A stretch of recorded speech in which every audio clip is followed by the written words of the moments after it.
দূর হয় না।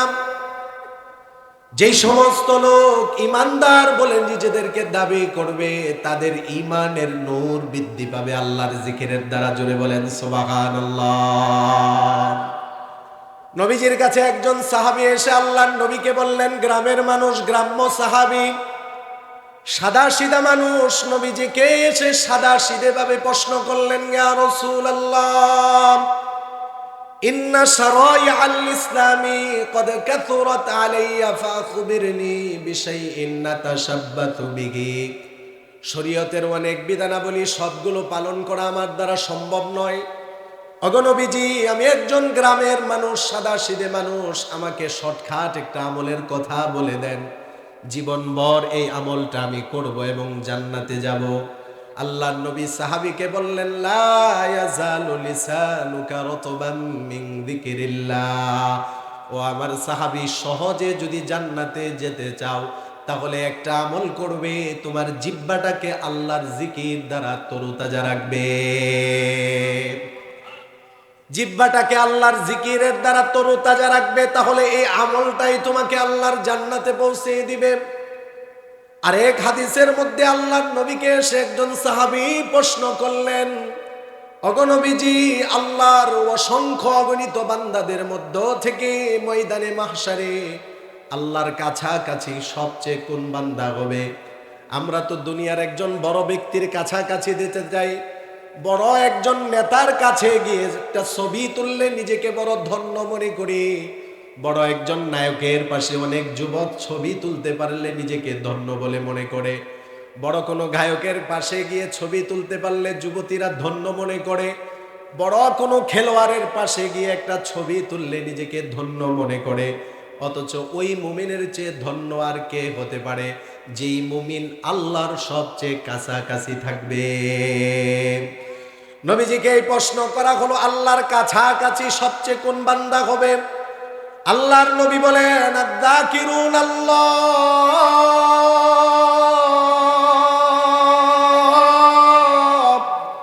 আল্লাহর জিকির যেই বান্দা বান্দিরা বেশি বেশি করবে, যাদের জিহ্বাটা জিকিরের দ্বারা তরুতাজা থাকবে, আল্লাহর ওই বান্দারাই আল্লাহর সবচেয়ে কাছাকাছি হবে। বলেন সুবহানাল্লাহ।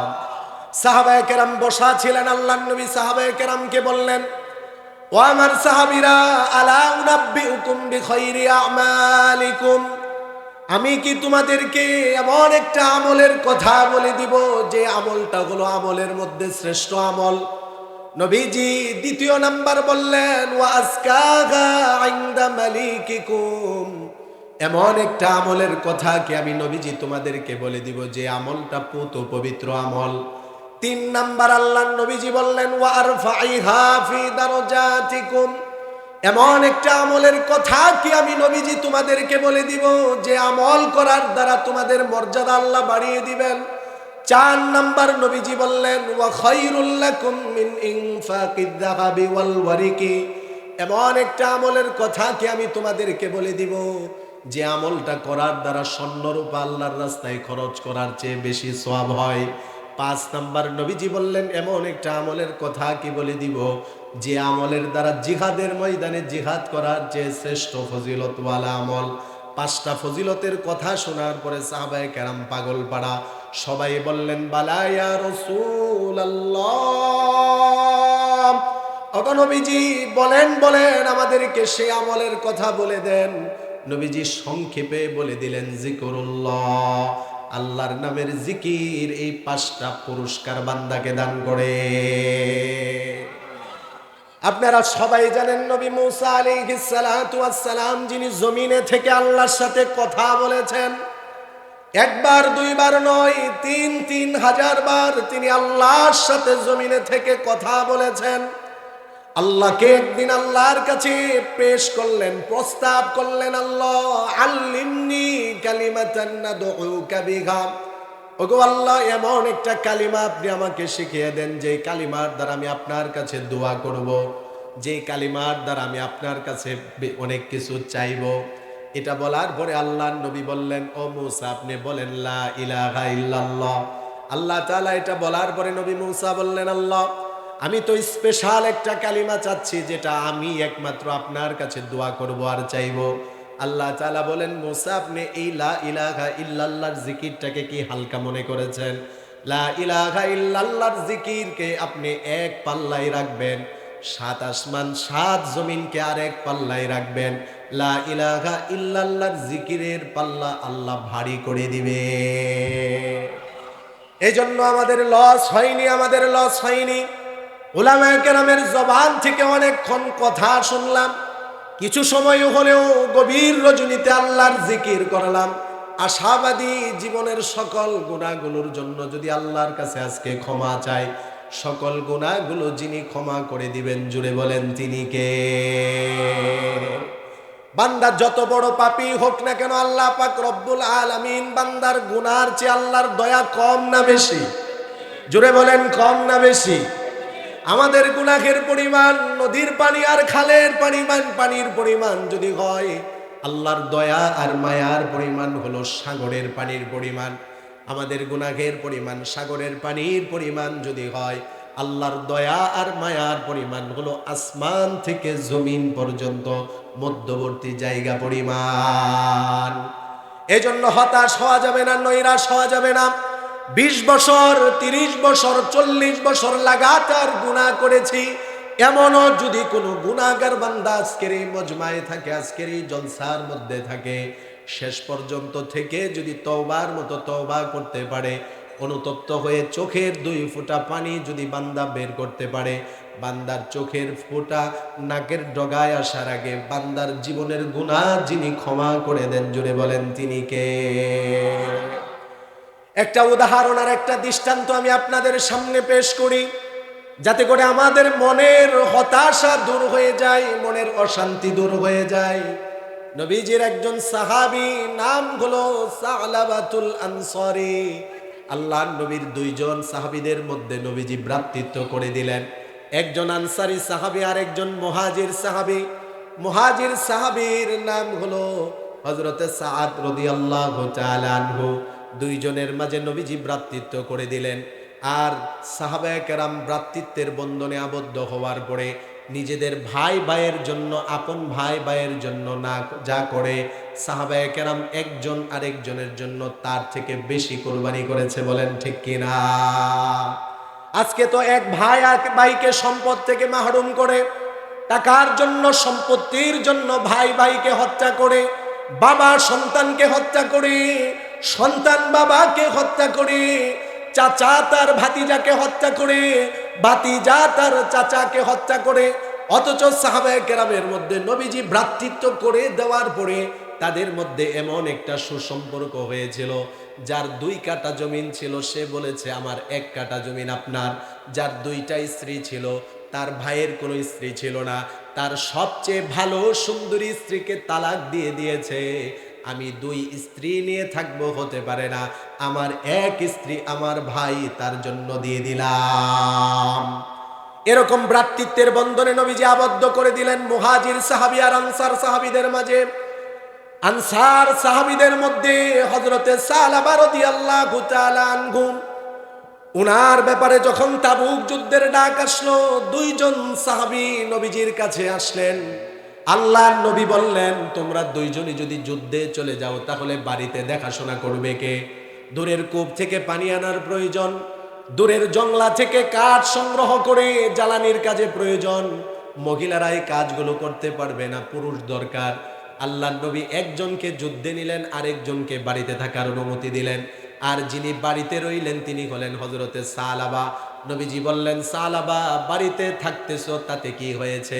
অন্তরে জিহাদের তামান্না ছিল, আল্লাহ তাআলা বাড়িতে থেকেও তোমাকে সেই সওয়াব দান করে দিবে। হযরতে সালাবা রাদিয়াল্লাহু তাআলা আনহু বাড়িতে ছিলেন, আর তার ভাই জিহাদে গিয়েছে।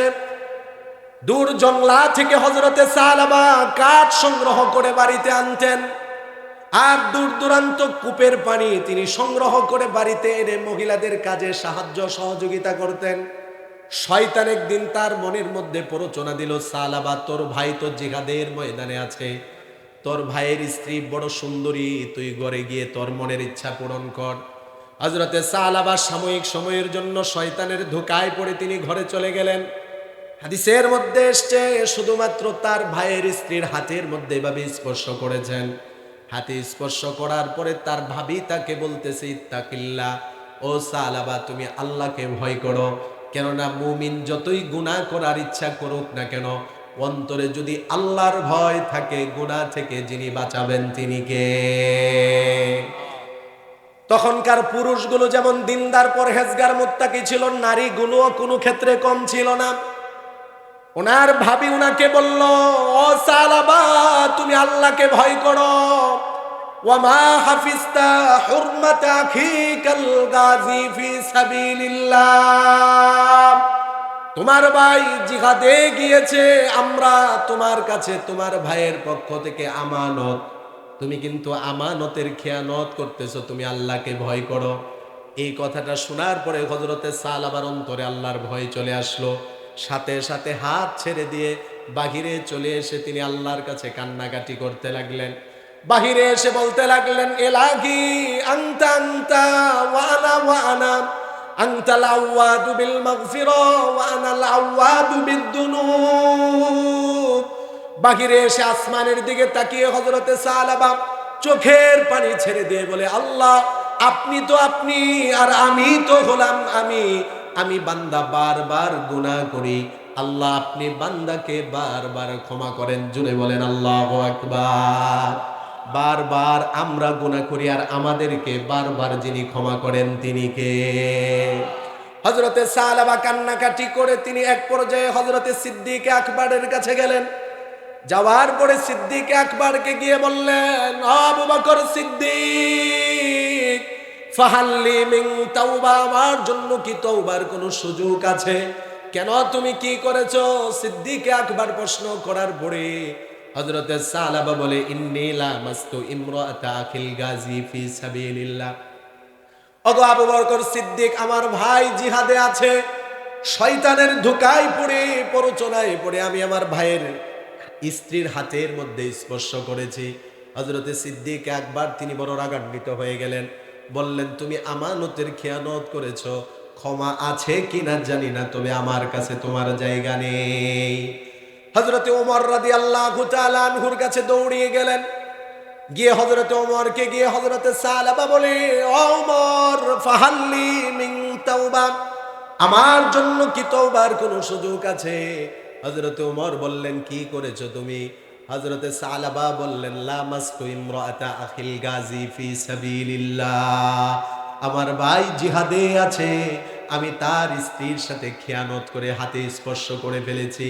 কত গুনাহ আমরা করে ফেলি অযুবক ভাই, অযুবতী বোন, কত গুনাহ আমরা করে ফেলি, বড় বড় অন্যায় অপরাধ কত করে ফেলেছি।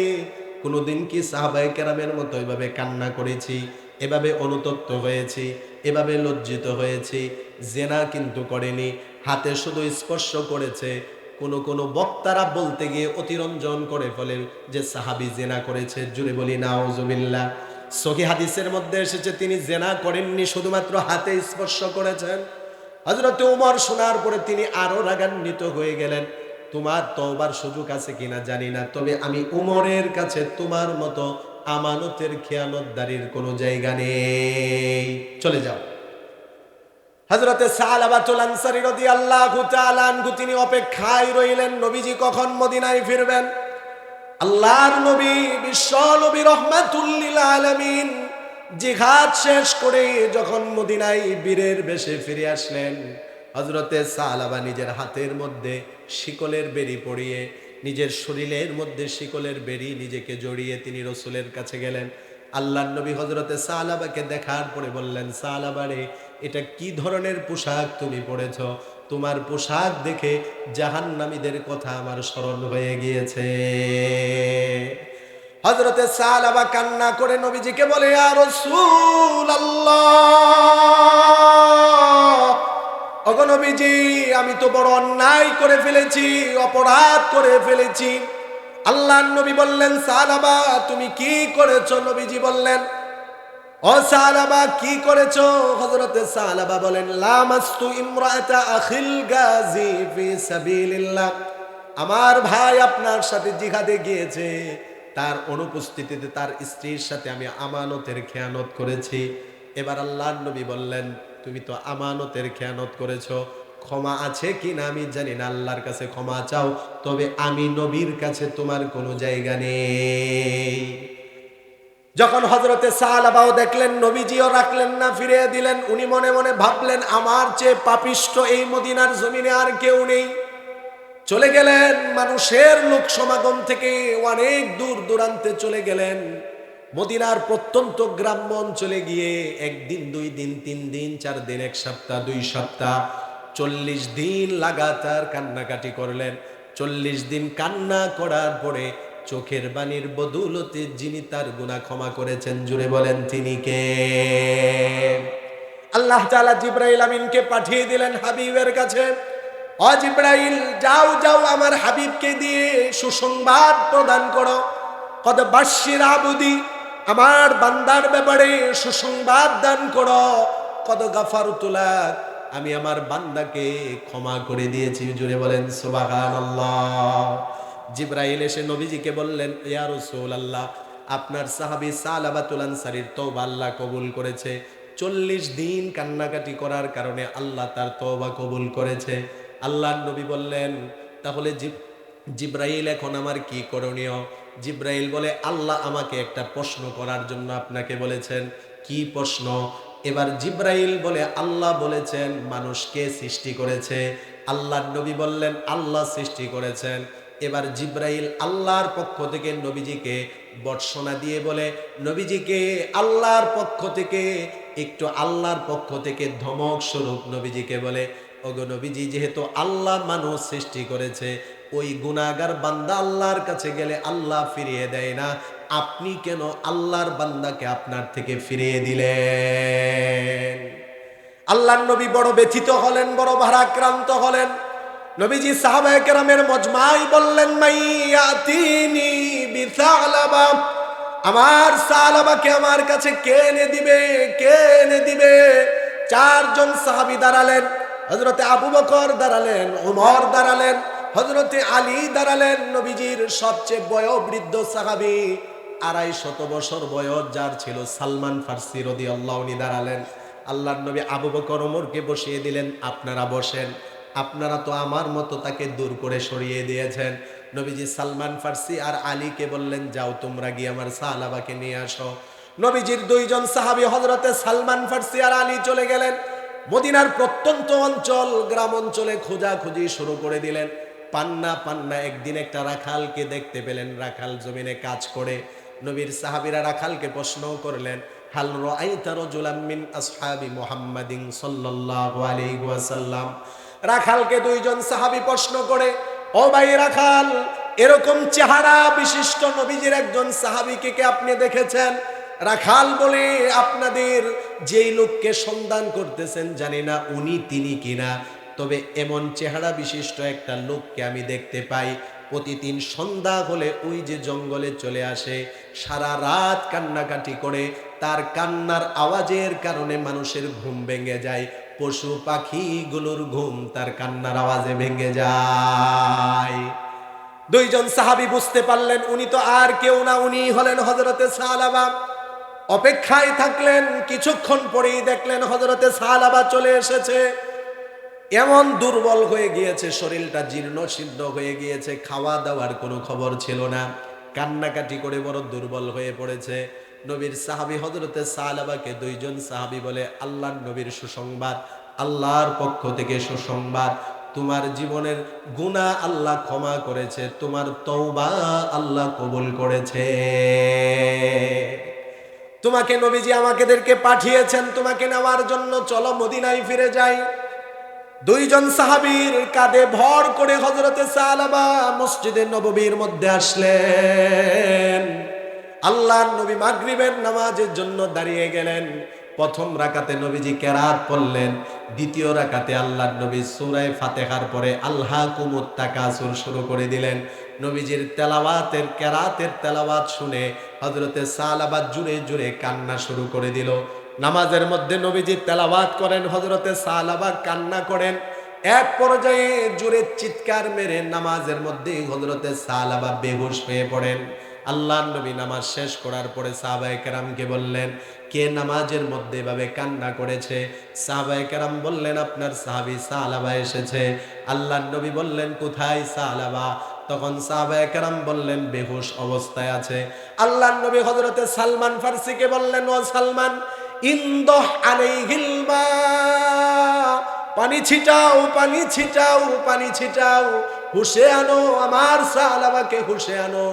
আল্লাহর পক্ষ থেকে সুসংবাদ আমি আমার সাহাবাকে দিতে চাই।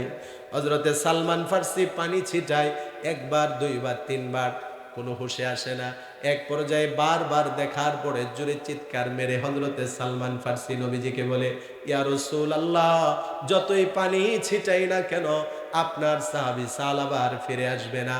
তওবার আগুনে জ্বলতে জ্বলতে, অনুশোচনার আগুনে জ্বলতে জ্বলতে, পড়তে পড়তে আপনার সাহাবী দুনিয়া থেকে বিদায় নিয়ে আল্লাহর দরবারে চলে গেছে।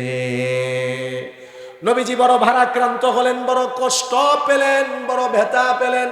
আল্লাহর নবী সাহাবায়ে কেরামকে বললেন, আমার সাহাবীর তওবা আল্লাহ এমন কবুল করেছেন, আমার সাহাবীর প্রতি আল্লাহ খুশি, আমার সাহাবার প্রতি আমি খুশি। আর যার প্রতি আমি আর আল্লাহ খুশি হয়ে যায় তার জন্য জান্নাত ওয়াজিব হয়ে যায়। এবার নবীজি বললেন, জানাজার ব্যবস্থা করো, আমি জানাজা পড়াবো, আমি নিজে জানাজা পড়াবো। সাহাবায়ে কেরাম উপস্থিত, জানাজার ব্যবস্থা করা হলো। আল্লাহর নবীকে সাহাবায়ে কেরাম তাকিয়ে দেখলেন জানাজার জন্য আসতেছেন, তবে পুরো পা জমিনের উপর ভর করে হাঁটেন না, অঙ্গুলি মুবারকের উপর ভর করে করে হাঁটেন। একজন সাহাবী এসে নবীজিকে প্রশ্ন করলেন, ইয়া রাসূলুল্লাহ, আপনার পায়ে কি কোনো সমস্যা আছে কিনা? পুরো পা জমিনের উপর ভর করে আপনি হাঁটেন না, শুধু আঙ্গুলি মুবারকের উপর ভর করে হাঁটেন, কারণ কি? আল্লাহর নবী বললেন, আমি যা দেখি তোমরা তো তা দেখো না। আমি দেখেছি আমার সাহাবী সালাবার তওবা আল্লাহ এমন কবুল করেছেন, তার জানাজার মধ্যে মানুষের উপস্থিতি যেমন, তার চেয়ে কোটি গুণ ফেরেশতাদের উপস্থিতি। আমার মনে হয় রহমতের, আসমানের রহমতের সব দরজা আল্লাহ খুলে দিয়েছেন। রহমতের ফেরেশতারা এমন ভাবে উপস্থিত হয়েছে, আমি জমিনে পা রাখবো খালি কোনো জায়গা পাই না। আল্লাহু আকবার। তার মানে বোঝা গেল, যতই গভীর রাত হচ্ছে আমাদের মন কিন্তু ততই নরম হচ্ছে। এই গভীর রজনীতে আজকের মাহফিল থেকে যদি দুই একটা আমল জীবনের জন্য নিয়ে যেতে পারি, জীবনকে যদি পরিবর্তন করতে পারি, আজকের মাহফিল থেকে যদি গুনাহ মুক্ত হতে পারি, তাহলে আজকের মাহফিল সফল হবে, সার্থক হবে। গতানুগতিক মাহফিলে আসলাম, কথা শুনলাম, চলে গেলাম, জীবনের কোনো পরিবর্তন আসলো না, এই মাহফিলের কোনো লাভ নেই। জুড়ে বলেন ঠিক কিনা? আজকের এই মাহফিল থেকে গভীর রজনীতে আমি আপনাদেরকে ছোট্ট একটা আমল দিয়ে যাই। কোরআনে কারিমের যতগুলো আয়াত আছে, কোরআনের আয়াত সমূহের মধ্যে শ্রেষ্ঠ আর দামি কোন আয়াত? জুড়ে বলেন তো, পারবেন? আয়াতুল কুরসি। মাশাআল্লাহ। কোরআনের এতগুলো আয়াত সমূহের মধ্যে থেকে সবচেয়ে দামি আর শ্রেষ্ঠ আয়াত হলো আয়াতুল কুরসি। আজকের আলোচনার মধ্যে কোনো বক্তা কি আয়াতুল কুরসি নিয়ে আলোচনা করছে? মুফতি মাহবুবুর রহমান ইউসুফী সাহেব আয়াতুল কুরসি নিয়ে আলোচনা করছে। এটার আমল তো আপনারা শুনেছেন, এটার আমল নিয়মিত জীবনে করা লাগবে, তাহলে জীবন পরিবর্তন আসবে। এবং এই আয়াতুল কুরসির আমলের ব্যাপারে সহিহ বুখারীর মধ্যে সুন্দর হাদিস বর্ণিত হয়েছে। ব্যবসায়ী ভাইরা যদি তাদের ব্যবসাকে বাঁচাতে চায়, চাকরিজীবী ভাইরা যদি চাকরিকে হেফাজত করতে চায়, এই আমল যদি নিয়মিত করে, তাহলে তাদের জীবন আল্লাহ পরিবর্তন করে দিবে, ব্যবসায় বরকত দিবে, জান মাল আল্লাহর পক্ষ থেকে হেফাজত করা হবে। জোরে বলেন সুবহান। এই জন্য যেই আলেম, যেই বক্তা আমাদেরকে যেই আমলের কথা বলেছে, সেই আমলটাই আমরা জীবনভর করে যাব। জীবনে যদি পরিবর্তন করতে চাই, জীবনকে যদি গুনাহ থেকে মুক্ত করাতে চাই, তাহলে আজকে প্রথমত কাজ হলো আমরা তওবা করব। জীবনে যত দিন বেঁচে থাকবো তওবার উপরে অটল থাকবো, অবিচল থাকবো। আমরা আর কি পরিমাণ গুনাহগার, আমরা আর কি পরিমাণ গুনাহ করেছি। শয়তান আমাদেরকে ধোঁকা দেয়, প্ররোচনাই দেয়, অনেক গুনাহ করেছো, অনেক অন্যায় করে ফেলেছো, আল্লাহ তোমাকে ক্ষমা করবে না। শয়তানের পক্ষ থেকে এই ধোঁকায় প্ররোচনা, অথচ আল্লাহ বলেন কুল ইয়া ইবাদিয়াল্লাযীনা আসরাফু আলা আনফুসিহিম লা তাকনাতু মির রাহমাতিল্লাহ। আল্লাহ তাআলা বলেন নবী আপনি আমার ওই বান্দাগুলোকে বলে দেন, কত দয়া করে মায়া করে আল্লাহ ডাক দিয়ে বলেন, ও নবী আপনি আমার ওই বান্দাগুলোকে বলে দেন, আমার বান্দা বলে আল্লাহ সম্বোধন করে বলেন, আমার যেই বান্দাগুলো গুনাহ করে করে নিজের উপর অন্যায় করেছে, জুলুম করেছে, তাদেরকে বলে দেন তারা যেন আমার রহমত থেকে নৈরাশ না হয়ে যায়। তাদের গুনাহের পরিধি যদি আসমান পর্যন্ত হয়, ক্ষমা চাওয়ার মতো যদি চাইতে পারে আমি আল্লাহ মাফ করে দিব। সহিহ মুসলিমের মধ্যে হাদিসে কুদসি আল্লাহ তাআলা আমাদেরকে ডাক দিয়ে বলেন, ইয়া ইবনা আদম। হাদিসে কুদসি আল্লাহ তাআলা ডাক দিয়ে বলেন, হে আদমের সন্তানেরা, এ আমার বান্দারা, কেন হতাশ হও? লাউ বালাগাদ দুনুবুকা আনানাস সামা, তোমার জীবনের গুনাহ যদি আকাশের মেঘমালা পর্যন্ত হয়ে যায়, আর যদি ক্ষমা চাওয়ার মতো চাইতে পারো, কদ গাফারতু লাক, আমি আল্লাহ ক্ষমা করে দিব, কোনো পরোয়া করব না। বলেন সুবহানাল্লাহ। সহিহ মুসলিমের মধ্যে আরেকটা হাদিস এসেছে, আল্লাহর নবী বলেন, ওয়াল্লাযী নাফসি বিয়াদিহি, ওই আল্লাহর নামের কসম করে নবীজি বলেন, আল্লাহর নামের কসম, আল্লাহর নামের কসম, লাউলাম তুযনিবু, যদি তোমরা গুনাহ না করতে, গুনাহ তো মানুষের দ্বারা হবে, অপরাধ মানুষের দ্বারা হবে, আল্লাহর নবী বলেন যদি তোমরা গুনাহ না করতে, লাযাহাবাল্লাহু তাআলা বিকুম, তোমাদের মতো এই জাতিকে আল্লাহ তাআলা ধ্বংস করে দিতেন। ওয়াল্লা জাআ বিকৌমিন, এমন জাতি আল্লাহ জমিনে আনতেন, ফায়ুজনিবুন ফায়াস্তাগফিরুন আল্লাহ, যারা গুনাহ করত আর ক্ষমা চাইতো, কেননা আল্লাহ ওই গুনাহগার বান্দার প্রতি রাজি, যেই গুনাহগার বান্দা গুনার পরে ক্ষমা চায়। সুবহানাল্লাহ। এই কারণে আমরা তওবা আর ইস্তেগফারের উপর অটল থাকব। আজকে শুধু তওবা করব, ইস্তেগফার করব এমনটা নয়। আল্লাহর নবী মাসুম ছিলেন, নিষ্পাপ ছিলেন, যার জীবনের পূর্বের পরের জীবনের সব গুনাহ আল্লাহ ক্ষমা করে দিয়েছেন। ওই নবী বলেন, সহিহ বুখারীর বর্ণনা, ইয়া আইয়ুহান নাস, হে লোক সকল, তুবু ইলাল্লাহ, আল্লাহর কাছে তোমরা তওবা করো, ফা ইন্নী আতুবু ইলাইহি ফিল ইয়াউমি ৭০ মাররা, কেননা আমি নবীজি প্রতিদিন ৭০ বারের চেয়ে বেশি আল্লাহর কাছে তওবা করি। যেই নবীর জীবনে কোনো গুনাহ ছিল না, নিষ্পাপ নবী, মাসুম নবী, ওই নবী বলেন আমি প্রতিদিন ৭০ বার তওবা করি। আমরা যারা গুনাহের সাগরের মধ্যে ডুবে আছি, আমরা কতবার করি? এজন্য আমাদেরকেও তওবা করা লাগবে, ইস্তেগফার করা লাগবে। সাইয়্যিদুল ইস্তেগফারের ব্যাপারে হাদিসের মধ্যে এসেছে, যদি কেউ পারি আল্লাহর কাছে এভাবে বলে বলে দোয়া করব, আল্লাহুম্মা আনতা রাব্বি লা ইলাহা ইল্লা আনতা খলাকতানি ওয়া আনা আবদুক ওয়া আনা আলা আহদিকা ওয়া ওয়া'দিকা মাসতাতাতু আউযু বিকা মিন শাররি মা সানাতু আবুউ লাকা বিনি'মাতিকা আলাইয়া ওয়া আবুউ বিযামবি ফাগফিরলি ফাইন্নাহু লা ইয়াগফিরুয যুনুবা ইল্লা আনতা। এই দোয়াটা যদি সকালবেলা বিশ্বাসের সাথে একবার পড়তে পারি, সন্ধ্যার আগে যদি আমার ইন্তেকাল হয়ে যায়, নবীজি বলেন ফাহুয়া মিন আহলিল জান্নাহ, ওই লোকটাকে আল্লাহ জান্নাতি হিসাবে কবুল করে নেয়। একটা দোয়া, একটা দোয়া, একটা দোয়া সকালবেলায় বিশ্বাসের সাথে যদি পড়ি, সন্ধ্যার আগে যদি আমার মারা যায়, নবীজি বলতেছেন আল্লাহ ওই লোকটাকে জান্নাতি হিসাবে কবুল করে। দামি এর চেয়ে কি আমল আর হতে পারে? একটা দোয়া আমি মুখস্থ করব, বিশ্বাসের সাথে সকালবেলা পড়ব, এই অনুযায়ী আমল করব, সন্ধ্যার আগে মারা গেলে আমি জান্নাতি। নবীজি বুখারীর হাদিস পরের অংশের মধ্যে বলেন, ওয়ামান ক্বালাহা মিনাল লাইল, আল্লাহর কোন বান্দা বান্দি যদি রাত্রিবেলা এই দোয়াটা একবার পড়ে, ওয়া হুয়া মুকিনুম বিহা, এই দোয়ার প্রতি যদি তার বিশ্বাস থাকে, ফামাতা মিনাল লাইলি, রাত্রিবেলা যদি সে মারা যায়, ক্বাবলা আইয়ুসবিহা, সকাল হওয়ার আগে, আল্লাহ তাআলা ওই লোকটাকেও জান্নাতি হিসাবে কবুল করে নেয়। এই কারণে তওবা করব, ইস্তেগফার করব, সব সময় আল্লাহর ভয় অন্তরে রাখব। মানুষ চেহারা দিয়ে দামি হয় না, মানুষ ধন দৌলত দিয়ে আল্লাহর কাছে দামি হয় না। কে কত বড় নেতা, কার কত অনুসারী আছে এটা দিয়ে আল্লাহর কাছে দামি হওয়া যায় না, বরং চেহারা যদি কালো হয়, দিলটা যদি ভালো হয়, সেই লোকটা আল্লাহর কাছে সবচেয়ে দামি। বলেন ঠিক কিনা? হযরতে বেলালের জীবনী খুঁজে দেখেন, সৌন্দর্য বর্ণনা করার মতো কিছুই ছিল না।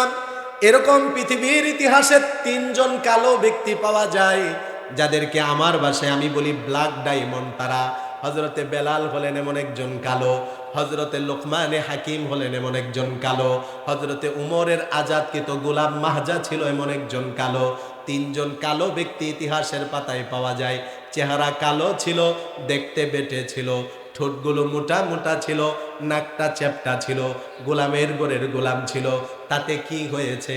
অন্তরে আল্লাহর ভয় ছিল, যার কারণে তাদের মর্যাদা এত বেড়ে গিয়েছে, জমিনে হাঁটতো, পায়ের আওয়াজ আল্লাহর জান্নাতে পৌঁছে যেত। সহিহ বুখারীর বর্ণনা 2311 নম্বর হাদিস, নবীজি বলেন, ফজরের নামাজের সময় হযরতে বেলালকে ডাক দিয়ে আল্লাহর নবী বলেন, আযানের জন্য বেলাল এসেছো, আসো আসো। ও বেলাল, হাদ্দিসনি বিআরজা আমালিন আমিলতাহু ফিল ইসলাম। বেলাল, তুমি আযান দিবে, আগে আমি নবীকে তুমি বলো জীবনে কি আমল তুমি করো, এটা আগে আমাকে বলো। ফাইন্নী সামিতু দাফানা আলাইকা বাইনা ইয়াদাইয়া ফিল জান্নাহ। হযরতে বেলালকে নবীজি বলেন, বেলাল, কি আমল জীবনে আছে সেটা আগে আমার কাছে বলো, কেননা আমি নবীজি জান্নাতে তোমার জুতার আওয়াজ শুনেছি। সহিহ বুখারীর হাদিস, ফাইন্নী সামিতু দাফানা আলাইকা বাইনা ইয়াদাইয়া ফিল জান্নাহ। নবীজি বলেন, বেলাল, তোমার জুতার আওয়াজ আমি জান্নাতে শুনতে পেয়েছি, তোমার জীবনের কি আমল সেটা আগে আমাকে বলো। নবীজির সাহাবী হযরতে বেলাল রাদিয়াল্লাহু তাআলা আনহু আবেগে আপ্লুত হয়ে বললেন, চোখের পানি ছেড়ে দিয়ে বললেন, ইয়া রাসূলুল্লাহ, আমি বেলাল একজন গোলামের ঘরের গোলাম, চেহারা আমার কালো, একেবারেই মদিনার জমিনের মধ্যে সবচেয়ে গরীব সাহাবী। মদিনার জিন্দেগিতে, মদিনার জমিনে হযরতে বেলালের চেয়ে অধিক গরীব কোন সাহাবী ছিলেন না। এত গরীব সাহাবী ছিলেন। হযরতে বেলাল বলেন, ইয়া রাসূলুল্লাহ, জীবনে উল্লেখ করার মতো আমার জীবনে কোনো আমল নেই, তবে জীবনে নিয়মিত আমি বেলাল একটা আমল করি। বেলাল, তুমি জীবনে নিয়মিত কোন আমল করো? আল্লাহর নবী প্রশ্ন করার পরে নবীজির প্রশ্নের উত্তরে হযরতে বেলাল বললেন, আন্নী লাম আতাতাহহার তুহুরান ইল্লা ফি সাআতি লাইলিন আও নাহারিন ইল্লা মা সাল্লাইতু বিযালিকা তুহুর। ওগো নবীজি, আমি বেলালের জীবনের নিয়মিত আমল হলো, যখনই আমার ওযুর প্রয়োজন হয় আমি ওযু করে নেই। আমি কখনো পবিত্র অবস্থা ছাড়া থাকি না। ওযু ছুটে গিয়েছে, আবার ওযু করে নেই। আমি বেলালের জীবনের নিয়মিত আমল হলো, ওযু করার পরে 2 রাকাত 4 রাকাত জীবন ভর তাহিয়াতুল ওযু 2 রাকাত 4 রাকাত নফল নামাজ পড়ি। নবীজি বুকে জড়িয়ে নিলেন আর বললেন, বেলাল, ছেড়ে দিও না, ছেড়ে দিও না। এই আমলের কারণে তোমার মর্যাদা আল্লাহ তো বাড়িয়ে দিয়েছেন। জমিনে তুমি হাঁটো, তোমার পায়ের আওয়াজ আল্লাহর আসমান ভেদ করে জান্নাত পর্যন্ত পৌঁছে যায়। হযরতে বেলালের মতো এমন ব্যক্তি যদি এই আমল করে আল্লাহর কাছে এত দামি হতে পারেন, তাহলে আমরা করলে কি আমাদের দাম বাড়বে না? জোরে বলেন, বাড়বে কিনা? আমরাও নিয়মিত এই আমলটা করব। যখনই আমাদের ওযুর প্রয়োজন হবে আমরা ওযু করে নিব। ওযু করার পরে 2 রাকাত 4 রাকাত যতটুকু আমাদের তৌফিক হয় তাহিয়াতুল ওযু আদায় করব। সহিহ মুসলিমের মধ্যে হাদিস এসেছে, নবীজি বলেন, যেই ব্যক্তি ওযু করার পরে 2 রাকাত 4 রাকাত তাহিয়াতুল ওযু আদায় করে, সেই ব্যক্তির মর্যাদা শুধু বেড়ে যায় না, ওয়াজাবাত লাহুল জান্নাহ, আল্লাহ তাআলা তার জন্য জান্নাতকে ওয়াজিব করে দেয়। নবীজির সাহাবী এই ফজিলত শোনার পরে পিছন দিকে তাকিয়ে তাকিয়ে বলে, কতই না মজাদার হাদিস, কতই না চমৎকার ফজিলতওয়ালা হাদিস। এবার নবীজির সাহাবী বলতেছে, নবীজি একটু আগে আরেকটা হাদিসের কথা বলেছেন, মা মিন মুসলিমিন ইয়াতাওয়াদ্দাউ ফায়ুহসিনু আও ফায়ুবলিগুল ওযু, যেই মুসলমান সুন্দর করে ওযু করবে, সুম্মা ইয়াকুমু, তারপরে দাঁড়াবে, দাঁড়িয়ে সুম্মা ইয়াকুলু, এই দোয়াটা সে পড়বে, আশহাদু আল্লাহ ইলাহা ইল্লাল্লাহু ওয়া আশহাদু আন্না মুহাম্মাদান আবদুহু ওয়া রাসূলুহু ইল্লা ফুতিহাত লাহু আবওয়াবুল জান্নাতিত তামানিয়া। ওযুর পরে এই দোয়াটা যে পড়বে তার জন্য জান্নাতের 8টা দরজা আল্লাহ খুলে দিবে। এই কারণে টাকা পয়সা দিয়ে আল্লাহর কাছে দামি হওয়া যায় না। নবীজি বলেন, ইন্নাল্লাহা লা ইয়ানজুরু ইলা সুওয়ারিকুম ওয়া আমওয়ালিকুম। আল্লাহ তাআলা তিনি তোমাদের সূরত দেখেন না, তিনি তোমাদের ধন সম্পদ আল্লাহ তাআলা দেখেন না। ওয়ালাকিন ইয়ানজুরু ইলা কুলুবিকুম ওয়া আমালিকুম। তিনি তোমাদের আমল দেখেন, তোমাদের অন্তর দেখেন। যার জীবনের আমল যত বেশি সুন্দর হয়, যার অন্তর যত বেশি সুন্দর হয়, যার অন্তরে আল্লাহর ভয় খোদাভীতি বেশি হয়, সেই ব্যক্তি কালো হলেও আল্লাহর কাছে দামি হয়। খোদাভীতি এটা এমন এক জিনিস, তাকওয়া তাকওয়া এটা এমন এক জিনিস, এই তাকওয়া অন্তরে রেখে যদি কোনো ব্যক্তি গুনাহ থেকে বাঁচতে পারে, আজকে তওবা করব, অতীত জীবনের গুনাহ ক্ষমা করব, অন্তরে তাকওয়া রেখে ভবিষ্যতে গুনাহ থেকে বাঁচব। আল্লাহর নবী বলেন, যেই ব্যক্তি অন্তরে তাকওয়া রেখে ভবিষ্যতে গুনাহ থেকে বাঁচবে, আল্লাহ তাআলা ওই ব্যক্তি যদি মুজাহিদ নাও হয়, তাকে শাহাদাতের মর্যাদা দান করে দিবে। আল্লামা জালালউদ্দিন সৈয়দী রহমাতুল্লাহি আলাইহি শরহুস সুদূর কিতাবের মধ্যে একটা ঘটনা উল্লেখ করেছেন। 3 জন ইমানদার ব্যক্তি দাওয়াতের কাজ নিয়ে বের হয়ে পড়লেন। এমন দাওয়াতি কার্যক্রম তারা চালাতে লাগলো। দাওয়াতি কার্যক্রম চালাতে চালাতে এক জালেম বাদশার দরবারে চলে গেল। যেই রাজত্বের মধ্যে জালেম বাদশার রাজত্ব ছিল, খ্রিস্টান বাদশা ছিল, সে যখন শুনতে পেল 3 জন ইমানদার ব্যক্তি এসে আল্লাহর পরিচয় মানুষকে দিচ্ছে, এবার এই জালেম খ্রিস্টান বাদশা 3 জন ইমানদারদেরকে বন্দী করলো। জালালউদ্দিন সৈয়দী শরহুস সুদূর কিতাবের মধ্যে উল্লেখ করেন, 3 জন ইমানদারদেরকে জালেম বাদশা এবার প্রস্তাব করলো, সময় আছে, ঈমান ছেড়ে দাও, তাহলে তোমাদেরকে যদি ঈমান ছাড়ো যা চাইবা তাই দিব, আর যদি ঈমান না ছাড়ো তাহলে মর্মান্তিক দৃশ্য তোমাদের সামনে আসবে। এক বাক্যে 3 জন ভাই বলে দিল, আল্লাহর উপর বিশ্বাস করেছি, ঈমানি কার্যক্রম নিয়ে আমরা এই জমিনের মধ্যে এসেছি, এই জায়গার মধ্যে এসেছি, জীবন যদি চলেও যায়, আপনি আমাদেরকে মেরে যদি টুকরা টুকরাও করে দেন, আল্লাহর কসম ঈমান ছাড়বো না, ঈমানের দাওয়াত থেকে মানুষকে বিরত রাখবো না। জালেম খ্রিস্টান বাদশা আল্লামা জালালউদ্দিন সৈয়দী তখন উল্লেখ করেন, জালেম খ্রিস্টান বাদশা গরম টকবগে তেলের মধ্যে 3 ভাইয়ের ছোট ভাইটাকে ফেলে দিল। গরম টকবগে ফেলে দেওয়ার সাথে সাথে শরীর থেকে গোশতগুলো আলাদা হয়ে গেল, শরীরের হাড্ডিগুলো খড়কুটান্নে আলাদা হয়ে গেল। এই দৃশ্য দেখে 2 জন ভাই, আমরা থাকলে তো ভয় পেয়ে যেতাম, ঈমান ছেড়ে দিতাম। 2 জন ভাই যারা এই দৃশ্য দেখতেছে তাদের ঈমান আরো বেড়ে গেল। তারা জালেম বাদশাকে বলে দিল, ওই বাদশা, ছোট ভাইকে হত্যা করেছো, সে শহীদ হয়েছে, জান্নাতের পাখি হয়েছে, আমরাও শহীদ হব, জীবন দিব, কিন্তু ঈমান ছাড়বো না। জালেম বাদশা এবার মেজু ভাইকে আনলো, মেজু ভাইকে গরম টকবগে তেলের সামনে রাখা হলো।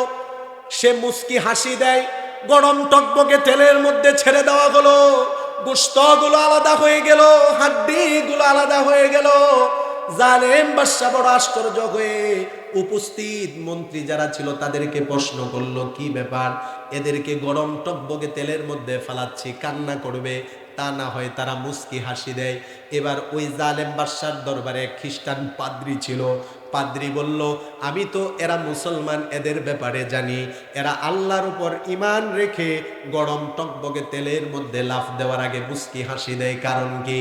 কারণ হলো এদের মৃত্যুর আগে আল্লাহ এদের জান্নাত দেখিয়ে দেয়, এই কারণে এরা মুস্কি হাসি দেয়। এবার খ্রিস্টান বাদশা কয়, তার মানে 2 ভাইকে মারলাম, এরা জান্নাতি? এবার পাদ্রী বলে, হ্যাঁ তারা জান্নাতি। তো লাভ কি, যদি মারার পরে জান্নাতি হয়ে যায়? তারা তো আর ঈমান ছাড়লো না, তো কি করার? এবার জালেম খ্রিস্টান বাদশা বলতেছে পাদ্রীকে, তাহলে বড় ভাইটাকে আর মারার দরকার নেই, তাকে দিয়ে গুনাহ করাও, তাকে দিয়ে পাপাচারে লিপ্ত করাও। তার গুনাহ আর পাপাচারে যখন লিপ্ত হবে, তার ঈমান দুর্বল হবে, ঈমান ছেড়ে দিবে, তখন তাকে মারা লাগবে না, অটোমেটিক বেঈমান সে জাহান্নামী হয়ে যাবে। ঠিক কিনা বলে? এখন জালেম বাদশা, খ্রিস্টান বাদশা মন্ত্রীকে প্রস্তাব দিল, তুমি যদি এই ছেলেটাকে নিয়ে গুনাহ করাতে পারো, আর এই ছেলেটা যদি গুনাহ করে, তাহলে তোমাকে বড় আমি রাজ্যের পদ দেব। এবার ওই পাদ্রী পদের আশায়, টাকার আশায়, দুনিয়ার আশায় সে এই বড় ছেলেটাকে, বড় ভাইটাকে তার বাড়িতে নিয়ে গেল। তার বাড়িতে সুন্দরী এক তার মেয়ে ছিল। মেয়েকে গিয়ে পর্যন্ত, দুনিয়ার লোভে মানুষ কতটা নিকৃষ্ট হতে পারে, মেয়েকে গিয়ে প্রস্তাব দিল, মারে বাদশা বলেছে আমাকে বড় পদ দিবে, তুই যদি তোর পূর্ণাঙ্গ চেষ্টা, তোর রূপ, তোর যৌবন দিয়ে ছেলেটাকে দিয়ে গোড়া করাতে পারোস, তুইও সফল, আমি তোর বাবা, আমিও সফল। এবার এই পাদ্রী তার সুন্দরী মেয়েকে বলল, মা, এই যে একটা ঘরের মধ্যে এই ছেলেটাকে সহ তরে বন্দি করে দিলাম, খাবার হিসাবে শূকরের গোশত দেওয়া হলো, পান করার জন্য মদ দেওয়া হলো। পাদ্রী তার মেয়েটাকে বলল, যখনই খাবার চাইবে হারাম দিবি, কেননা ইমানদারের ভিতরে যখন হারাম চলে যাবে, হারাম খাদ্য ইমানদারের ইমানকে দুর্বল করে দিবে। বলেন ঠিক কিনা? যার কারণে দেখা যায় আমরা দাবি করি বাংলাদেশে 90% 95% মুসলমান, কিন্তু অধিকাংশ মুসলমান সুদ, ঘুষ, দুর্নীতির মধ্যে লিপ্ত থাকার কারণে, হারাম বক্ষণের কারণে তাদের ইমান এতই দুর্বল হয়ে গিয়েছে। কোরআনের ষড়যন্ত্র হয়, ইসলামের ষড়যন্ত্র হয়, মসজিদ মাদ্রাসার বিরুদ্ধে ষড়যন্ত্র হয়, এমনকি নবীজিকে নিয়ে কটাক্ষ করা হয়। নামদারি মুসলমানের হৃদয়ে আঘাত লাগে না, তার মানে দাবি করে মুসলমান, হারামের কারণে তার ইমান দুর্বল। বলেন ঠিক কিনা? যেই মুসলমান তার সামনে প্রকাশ্যে ইসলামের ষড়যন্ত্র হওয়ার পরে চুপ থাকবে, মনে রাখবেন সে নামে মুসলমান, কাজে না। মনে রাখবেন সে মুসলমান দাবিদার, কিন্তু তার ইমানের বাতি তার নিভে গিয়েছে। জালেম বাদশার পরামর্শে পাদ্রী তার মেয়েটাকে বলল, মা, তাকে খাবারের জন্য হারাম খাবার দিবি, আর তোর রূপ সৌন্দর্য তার কাছে বিলীন করে দিয়ে তাকে দিয়ে গুনাহ করাবি। ঘরের দরজা বন্ধ করে দিয়ে চলে গেল বাবা। একদিন, 2 দিন, 3 দিন, 1 সপ্তাহ, 2 সপ্তাহ। জালালউদ্দিন সুয়ুতি রহমাতুল্লাহ আলাইহি লেখেন, ওই যুবকের অন্তরে আল্লাহর ভয় ছিল। আল্লাহর ভয় অন্তরে থাকার কারণে যতই গুনাহের পরিবেশ সামনে থাকুক না কেন, যতই গুনাহের সরঞ্জাম সামনে থাকুক না কেন, যদি ইমানদারের অন্তরে আল্লাহর ভয় থাকে, গুনাহ থেকে যিনি বাঁচাবেন তিনি কে? 40 দিন অতিক্রম হয়ে গেল। এবার পাদ্রী সুসংবাদের জন্য আসলো যে মেয়ে সুসংবাদ দিবে, বাবা, ছেলেটাকে হারাম খাবার খাইয়ে দিয়েছি, হারাম সম্পর্কে ছেলেটাকে লিপ্ত করে দিয়েছি। 40 দিন পরে পাদ্রী এসে যখন দরজা খুললো, মেয়েকে প্রশ্ন করলো, মা, কি খবর? জালালউদ্দিন সুয়ুতি রহমাতুল্লাহ আলাইহি লেখেন, মেয়ে চোখের পানি ছেড়ে দিয়ে বাবাকে ডাক দিয়ে বলে, বাবা, এই যুবকের অন্তরে আল্লাহর ভয় এত বেশি ছিল, খোদাভীতি, তাকওয়া এত বেশি তার অন্তরে ছিল, 40 দিন আমার সাথে একসাথে থাকার কারণেও অনেক চেষ্টা প্রচেষ্টা করেছি তাকে দিয়ে গুনাহ করানোর। গুনাহ তো সে করেনি, বরং তার ইমানের আলোতে আমি আকৃষ্ট হয়ে আমি নিজে তার কাছে মুসলমান হয়ে গিয়েছি। এবার পাদ্রীর মাথা আরো নষ্ট হয়ে গেল, আহারে কি চাইলাম আর কি হলো।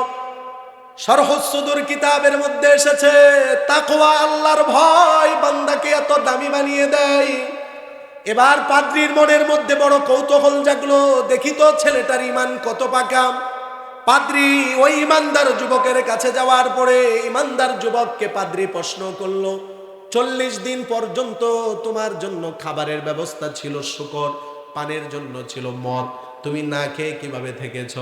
যুবক বলে, অন্তরে ছিল আল্লাহর ভয়, খোদাভীতি অন্তরে থাকার কারণে গুনাহ থেকে বেঁচেছি, হারাম খাবার প্রয়োজন হয় নাই, দিনের বেলা না খেয়ে থেকেছি, রাত্রিবেলা জান্নাতের খাবার আল্লাহ পাঠিয়ে দিয়েছে।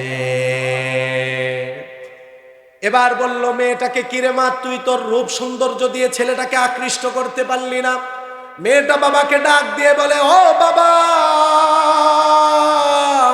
পুরা রূপ সৌন্দর্য আমি ঢেলে দিয়েছি, ছেলেটাকে যখন আমার দিকে আমি ডাকি, সামনে গিয়ে আমার কাপড় পর্যন্ত আমি খুলে দিয়েছি, ছেলেটা একবারের জন্য আমার দিকে তাকাই না, চোখের উপর হাত দিয়ে কান্না করে আর বলে, এই চোখ দিয়ে হারাম দেখব না, এই চোখ দিয়ে বেগানা নারীকে দেখব না, এই চোখ দিয়ে হারাম দিশের দিকে নজর দিব না।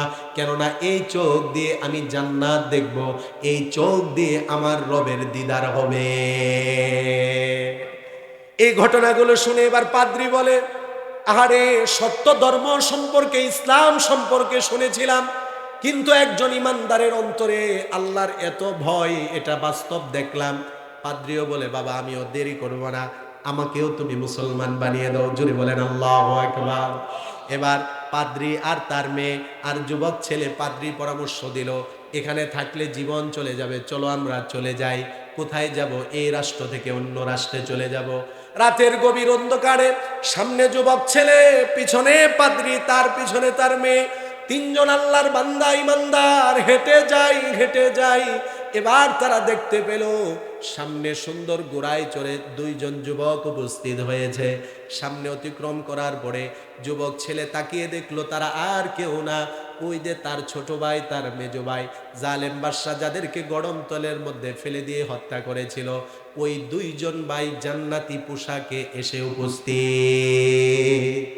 বড় ভাই এবার প্রশ্ন করলো ছোট ভাই আর মেজো ভাইকে, ও আমার ভাইয়েরা, তোমরা এখানে কেন? তোমরা না মারা গিয়েছ? জালালউদ্দিন সুয়ুতি রহমাতুল্লাহি আলাইহি উল্লেখ করেন, এই কথা শোনার পরে দুইজন ভাই কোরআনের আয়াত শুনিয়ে দেয়, ওয়ালা তাহসাবান্নাল্লাযীনা কুতিলু ফি সাবিলিল্লাহি আমওয়াতা। ও ভাই, আপনি আমাদেরকে মৃত বলিয়েন না। যারা আল্লাহর রাস্তায় শহীদ হয় তারা মরে না, তারা জীবিত। জুড়ে বলেন সুবহানাল্লাহ। আমরা তো মরিনি, আমরা শহীদ হয়েছি। আর আমরা শহীদ হওয়ার সাথে সাথে এই আয়াতের ব্যাখ্যায় মুসলিম শরীফের মধ্যে হাদিস আসছে, সাহাবায়ে কেরাম এই আয়াতের ব্যাখ্যা আব্দুল্লাহ ইবনে মাসউদকে প্রশ্ন করলেন। আব্দুল্লাহ ইবনে মাসউদ রাদিয়াল্লাহু তাআলা আনহু বলেন, নবীজিকেও আমি প্রশ্ন করেছিলাম।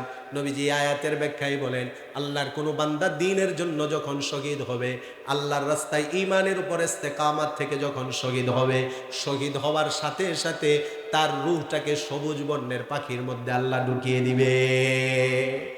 সবুজ বর্ণের পাখির মধ্যে ওই শহীদের রূহটা ঢুকে যাবে। তাসিরু মিনাল জান্নাতি হাইতু শাআত। নবীজি বলেন, সবুজ বর্ণের পাখির ভিতরে জান্নাতি হয়ে জান্নাতের যেখানে ইচ্ছা সেখানে ঘুরতে থাকবে। শহীদরা মরে না, যা ইচ্ছা তারা বক্ষণ করবে। সারা দিন ঘোরাফেরা করার পরে ইলা কানাদিলি মুআল্লাকাতিন বিল আরশি, হাদিসের মধ্যে আসছে আল্লাহ পাকের আরশের নিচে ঝুলন্ত কিছু ফানুস আছে। বাবুই পাখি যেমন তার ঝুলন্ত বাসার মধ্যে গিয়ে আশ্রয় নেয়, শহীদদের রূহটাকে, সবুজ বর্ণের পাখিগুলো রূহটাকে নিয়ে আল্লাহর আরশের নিচে এরকম বাসা আছে, সেখানে গিয়ে আশ্রয় নেয়। আশ্রয় নেওয়ার পরে নবীজি বলেন, ফাত্তলা ইলাইহিম রাব্বুহুম মিত্তিলাতান। প্রতিদিন শহীদদের সামনে আল্লাহ আত্মপ্রকাশিত করে, নিজেকে আত্মপ্রকাশিত করে আল্লাহ বলেন, হাল তাশতাগুন, ও শহীদরা, আমার জন্য, দ্বীনের জন্য, ইসলামের জন্য শহীদ হয়েছে, তোমরা কি চাও? শহীদরা বলবে, আল্লাহ আমরা আর কি চাইব? আপনি আমাদেরকে জান্নাতে ঘোরাফেরার অনুমতি দিয়েছেন, যেখানে ইচ্ছা যাইতে পারি, যা ইচ্ছা আমরা খাইতে পারি, আমাদের আর কি চাওয়ার আছে? আল্লাহ দ্বিতীয়বার আবার বলবেন, হাল তাশতাগুন, কিছু চাও কিনা? শহীদরা বলবে, না কিছু চাই না। আবার আল্লাহ বলবেন, হাল তাশতাগুন, কিছু চাও? শহীদরা যখন দেখবে না চাইলে তো আল্লাহ ছাড়বে না, আল্লাহর কাছে চাইতেই হবে, না হয় আল্লাহ ছাড়বে না। শহীদরা এবার আল্লাহর কাছে দাবি করবে, আল্লাহ আমাদের শরীরে আমাদের রূহটাকে ফিরিয়ে দাও, দুনিয়াতে গিয়ে আবার তোমার রাস্তায় আমরা শহীদ হব। আল্লাহু আকবার। আরে মরণ তো সবারই আছে, তবে বিছানার মরণের চেয়ে শহীদি মরণ এটা অনেক গুণ বেশি উত্তম, ঠিক কিনা বলেন? হাসপাতালের বেডের মধ্যে শুয়ে মৃত্যু চাই না, আল্লাহর রাস্তায় শাহাদাতের মৃত্যু চাই। আল্লাহর কাছে দোয়া করব, আল্লাহ আমার শরীরের হাত যেন আলাদা হয়ে যায়, আমার শরীরের কান যেন আলাদা হয়ে যায়, চক্ষুগুলো যেন আলাদা হয়ে যায়। সাইয়্যিদুশ শুহাদা আমির হামজার মতো শরীরের অঙ্গ প্রত্যঙ্গগুলো যেন আমার টুকরা টুকরা হয়ে যায়, শরীরের অঙ্গ প্রত্যঙ্গ থেকে রক্ত বের হতে থাকবে। আল্লাহর কাছে আমি উঠব, তবে রক্তের কোনো গন্ধ হবে না, রক্তের ঘ্রাণ হবে মিশকি আম্বরের ঘ্রাণের চেয়ে বেশি। ওই দুইজন ভাই, যেটা জালালউদ্দিন সুয়ুতি রহমাতুল্লাহি আলাইহি লেখেন, দুইজন ভাই এবার বড় ভাইকে বলে, ভাই আমরা তো জান্নাতের মেহমান হয়েছি, কিছু সময়ের জন্য আপনাকে একটা সুসংবাদ দেওয়ার জন্য আসছি। এই যে ঈমানের উপর অটল থাকার কারণে আমাদেরকে আল্লাহ যে জান্নাত দান করেছে, আমরা সুসংবাদ দিতে এসেছি। আপনি যে আল্লাহর ভয় অন্তরে রেখেছেন, আল্লাহর ভয় অন্তরে রেখে 40 দিন গুনাহের মধ্যে থাকার পরেও কোনো গুনাহ করেননি। এই তাকওয়া আর আল্লাহর ভয় অন্তরে থাকার কারণে, গুনাহ থেকে বিরত থাকার কারণে আমাদের জান্নাতের চেয়ে শ্রেষ্ঠ জান্নাত আল্লাহ আপনার জন্য রেখেছে। এজন্য আল্লামা জালালউদ্দিন সৈয়দী রহমাতুল্লাহি আলাইহি বলেন, যে আল্লাহর বান্দা আল্লাহর ভয় খোদাভীতি অন্তরে রেখে গুনাহ থেকে বাঁচবে, ওই বান্দার মর্যাদা কখনো কখনো শহীদের চেয়ে বেশি হয়ে যায়, বেড়ে যায়। শুধুমাত্র তাই না, আল্লাহর ভয় অন্তরে রেখে যদি গুনাহ থেকে আমরা বাঁচতে পারি, একটা জান্নাত নয়, সূরা রহমানে আল্লাহ তাআলা বলেন, ওয়ালিমান খাফা মাকামা রাব্বিহি জান্নাতান। আল্লাহর ভয় যারা অন্তরে রাখবে, আল্লাহর ভয় খোদাভীতি অন্তরে রেখে গুনাহ থেকে যারা বাঁচবে, তাদেরকে আল্লাহ একটা জান্নাত নয় 2টি জান্নাত দান করে দিবে। হযরতে আমিরুল মুমিনিন খলিফাতুল মুসলিমিন ওমর রাদিয়াল্লাহু তাআলা আনহুর জামানার ঘটনা। এমন একজন যুবক আল্লাহর ভয় অন্তরে রেখে গুনাহ থেকে বেঁচেছিল। তার ইন্তেকালের পরে হযরত ওমর তার কবরের সামনে দাঁড়িয়ে যখন একদিন যাচ্ছিলেন, কবর জিয়ারত করলেন আর তার জন্য দোয়া করলেন। কবরের দিকে লক্ষ্য করে হযরত ওমর বলতেছিল, ও যুবক, আল্লাহর ভয় তোমার অন্তরে ছিল, গুনাহ থেকে বেঁচেছিলে, আল্লাহর ওয়াদা অনুযায়ী আল্লাহ কি তোমাকে 2টি জান্নাত দিয়েছে? কবরের দিকে লক্ষ্য করে এভাবে বারবার প্রশ্ন করতেছে। যারা সাহাবায়ে কেরাম সাথে ছিলেন, উনারা মনে মনে কেউ কেউ বলতে লাগলেন, আবেগে আপ্লুত হয়ে হযরত ওমর হয়তো এই কথাটা বলতেছে, না হয় মৃত মানুষ কি কথা বলতে পারে। আবার কেউ কেউ বলেন, না না, এটা তো সেই ওমর, যেই ওমর চিঠি দিলে নীল নদে পানি চলে আসে। এটা তো সেই ওমর, যেই ওমর মদিনার মসজিদে নববীর মিম্বারের মধ্যে বসে বসে শত শত হাজার হাজার কিলোমিটার দূরে যোদ্ধাদেরকে দিক নির্দেশনা দেয়। সাহাবায়ে কেরাম তাকিয়ে দেখলো, হযরত ওমর কবরের দিকে লক্ষ্য করে যখন বারবার বলতেছিল, তুমি তো আল্লাহর ভয় অন্তরে ছিল, আল্লাহ কি 2টি জান্নাত দিয়েছে। কবর থেকে যুবকের কণ্ঠে ভেসে আসলো, আমিরুল মুমিনিন, আল্লাহর ভয় অন্তরে থাকার কারণে আল্লাহ আমাকে 2টি জান্নাতি দান করেছে। অতএব আমরা আজকে গুনার জন্য তওবা করব। যেই পরিমাণ গুনাহ করে থাকি না কেন, মুসনাদে আহমদের মধ্যে বর্ণনা এসেছে, সহিহ মুসলিমের মধ্যে, আবু দাউদ শরীফের মধ্যেও এসেছে, এক লোক বনি ইসরাইলের 99টা হত্যা করেছে। জোরে বলেন, কয়টা? 99টা হত্যা করেছে। এখন 99টা হত্যা করার পরে এখন তার মনের মধ্যে কিছুটা জাগ্রত হয়েছে, আর করা যাবে না, অনেক করছি, ভুল করছি,